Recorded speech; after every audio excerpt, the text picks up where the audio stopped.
Hey YouTube, what's going on?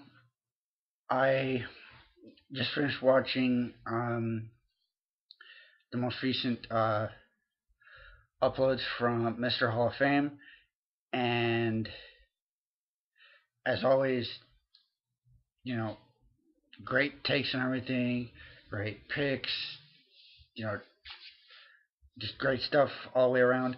Um, and this is a response to his thread, um, and it was about the progression of music going through where you started and where you are now. At least that's the way I'm uh, gonna take his question. So I guess I gotta start where it all began, and for me that would be, and I've said this before, um, with REM's Out of Time specifically, was the album. Losing My Religion was really the song, um, back in '91. I was, 3 years old at the time. That was something. My dad played that a lot. I still have memories of, sitting in the front seat of the car with my dad driving, and that song blaring on the stereo, and I'm singing at the top of my lungs, and that was it's a neat memory, and that was a cool experience.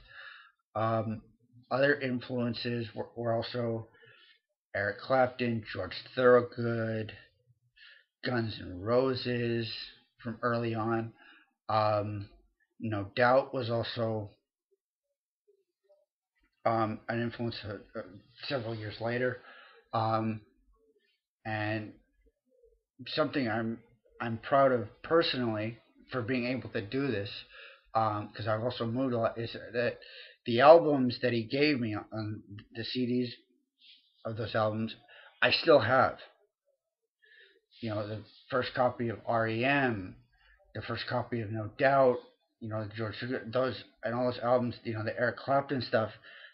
I still have those exact same copies that he gave me from back then.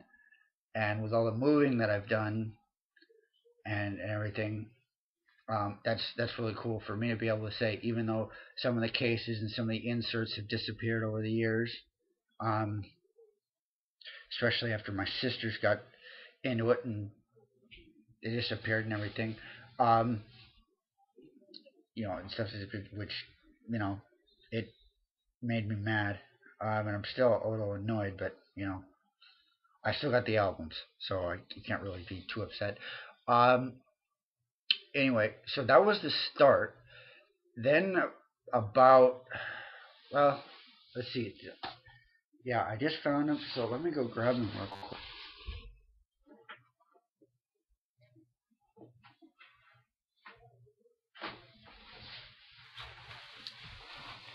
Okay. Um, yeah, they were. I just noticed where these were, and they were really. Um, so anyway, then starting about, oh, I want to say 97, 98, around in there. So that would make me about 9, 10 years old. Um, I started getting into a lot of Christian and gospel music, um, and a lot of the stuff that I was listening to at that time. Um, Rich Mullins here, which is probably an artist that most of you have never heard of. Um, you know, I was raised Christian and still am, and I know that's odd. Um, yeah, I'm kind of complicated and everything, and my interest, views, and everything do not make sense, and the religion aspect even makes things more complicated. But I started getting into a lot of that. Really enjoyed it. This was an album, Rich Mullins songs that I really liked. Another one, which is the last one that he ever did, It's called the Jesus Record. Um, he was in the process of recording this album, and he was killed in an auto accident on the way to the concert. And then his band, the Ragamuffins, with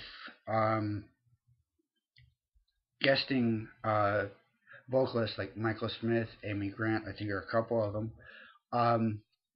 They went and they did the vocals on it, and it was cleaned up and got a proper release. And then in this release version, they have the original demos that he did with him doing the vocals, and then the actual finished album.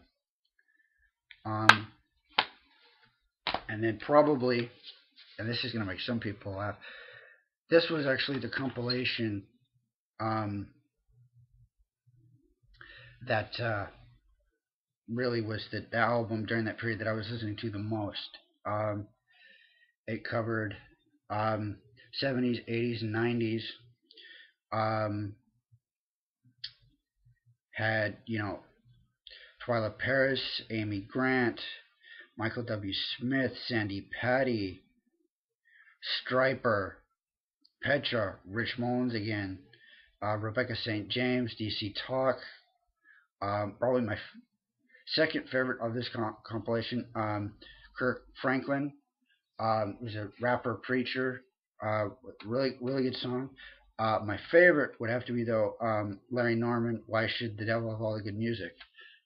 Interesting thing about him, his debut, I forget the name of the album off the top of my head at the moment, was released in 1969 on Capitol Records. That was before they didn't even have so-called Christian, and that's another topic altogether for another time. But they didn't even have so-called Christian record labels at the time. But yeah, like that song, and then Striper to Hell with the Devil. I mean, back then, 9, 10, and not being allowed to listen to music with bad language, to have a song that said hell in the lyrics and in the title, yeah, right up my alley. So anyway, that was really the second shift. And then we go into the third shift. I'll go grab those real quick.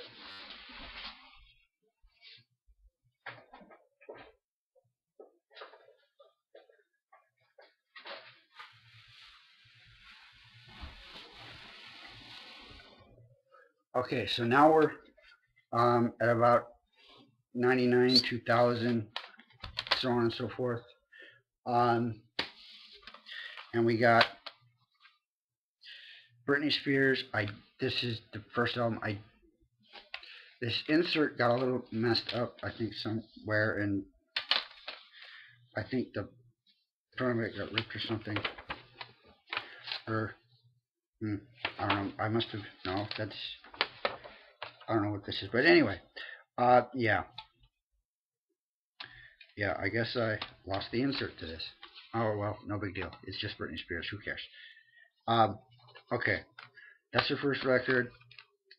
This is her second, and then there's Christina. This period lasted for about the year. Basically, as long as I was into Pokemon. But again, another story. So basically, yeah, after like the 6th grade, 12 years old, I got tired of everything. But there was an interesting thing. I'm also a wrestling fan, and at about that time, 2000, I'm in the 6th grade. They had the WWF at the time put out a compilation of entrance themes and all that, and it had Triple H's song with Motorhead on it performing the song, which he still uses to today. I liked the song. I didn't know the artist, but that's really the song that transitioned into what would later become, my current path. That summer, after I finished my 6th grade year, we moved, and Um, back down to California, and so I'm starting new school and all that, and we're on a field trip, and I said I didn't have my on a field trip someplace. I forget where we were going. You know, it's a long time. Who cares?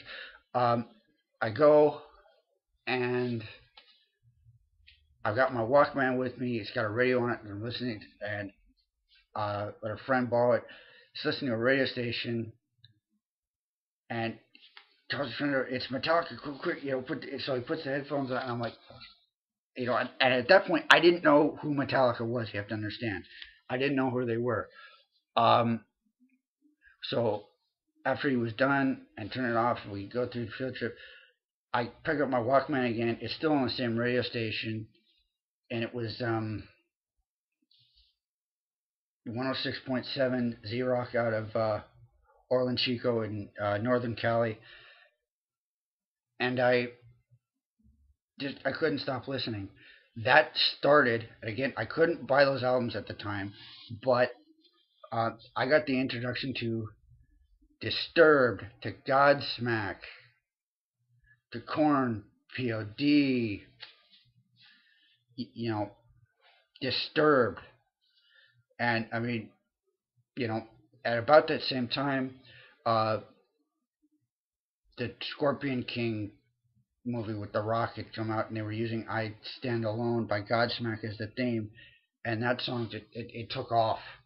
Um, it took off with me, and so that from that moment it was changed. I was glued to that radio station. I'd have it on with my headphones, you know, everywhere doing chores, you know, out mowing the lawn. I had that radio station on with my headphones, and my mom would have killed me.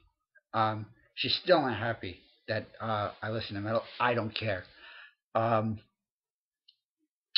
but you know, so that was the transition, and then um, following year, um, moved in with my dad, and everything changed again. I had the basis in heavy metal of the newer stuff at that time, the newer age stuff. Um, Never really got into Slipknot though, which is interesting.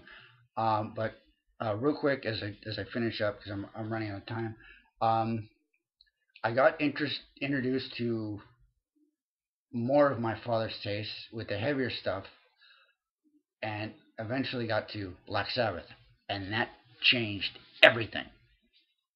From then on, it was over. It's like, yeah, you're going to hell now, kid. You know, it's over. Um, and then I became obsessed with Black Sabbath, and then with Ozzy Osbourne, and then that changed. And basically, for the first 2 years while I was in high school, Ozzy was basically all I listened to. You know, every day I'd be, you know, walking in class, you know, in school, and I'd have Ozzy running through my head all the time. It got pretty insane and crazy. Um, and then, you know, I started discovering, you know, more Metallica stuff and going back. Um, then I found Kill 'Em All because I like the song Seek and Destroy. And I guess, yeah, I'm gonna have to do this in two parts. Um, I'll have to break this video up. Um, so yeah, excuse me. Let me do that.